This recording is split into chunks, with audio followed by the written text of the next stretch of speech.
So now we're going to discuss here our mini split installation kit. It has everything you need to do a one-to-one installation. It comes with a line set, wiring for the indoor to the outdoor, and it includes the communication, as well as the drain tubing and other accessories to complete your installation. Inside here, it'll be wrapped, so you won't have a bunch of pieces falling out.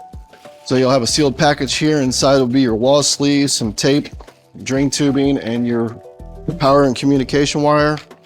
And on the outside of the package will be the actual line set itself.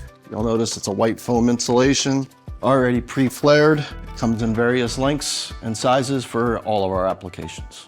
Inside the other package here with the drain tubing and the wiring, you'll see we'll have a couple rolls of tape to help seal up insulation, and drain tubing, wall sleeve kit, so when you install it at the angle and going through the wall, it protects the line set and the wiring. Even a little pocket of mud seal here to help hide any imperfections in your holes.